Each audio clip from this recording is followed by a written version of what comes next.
Welcome back. With us now for what will be his final Sunday morning show interview as chairman of the Democratic National Committee is Jaime Harrison, who joins us now.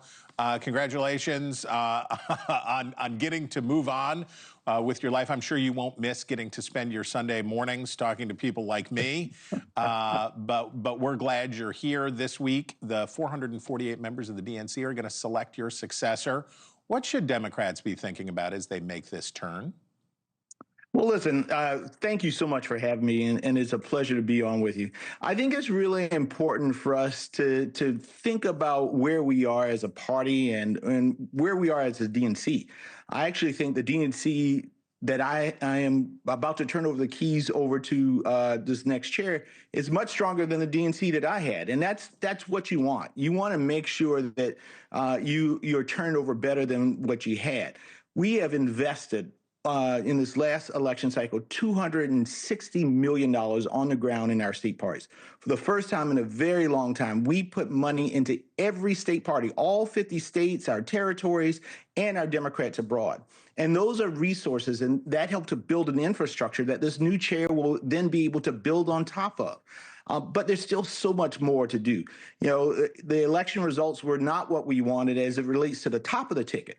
But when you start to look on the down ballot of the ticket, look at many of the battleground states that Kamala lost, the vice president lost, but we still won the U.S. Senate race in those districts. We still won very highly contested congressional races in those districts.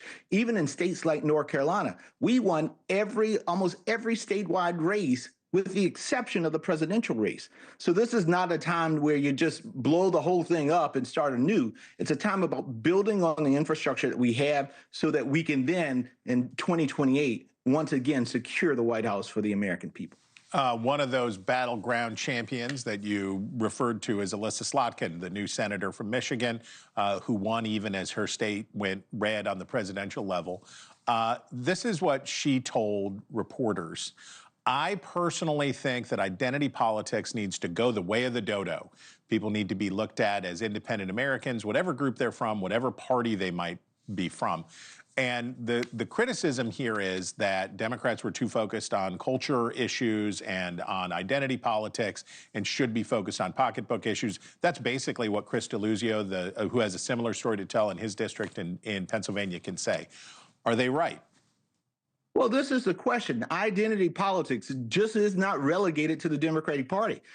Evangelical Christians in the South, those are people that Donald Trump cultivated, talked to, and poured money into reaching out to. Gun owners, folks that Donald Trump reached out to, cultivated. And so I think the Republican Party is playing as much identity politics as the Democratic Party. But ultimately, I say this to all of the Democrats. The base of the Democratic Party has been hardworking folks, and many of them folks of color.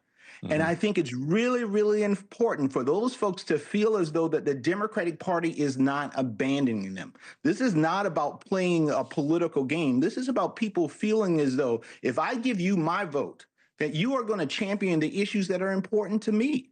As a black man raising two black boys in the South, I want to make sure that the issues that are important to me, the things that I'm concerned about for my community, for my family, are things that the Democratic Party is fighting for. And I don't see that as identity politics. I see that as good constituent services. Understand where your people are that support you, understand what people need, and make sure that you are addressing those issues. If you do that, you're going to win.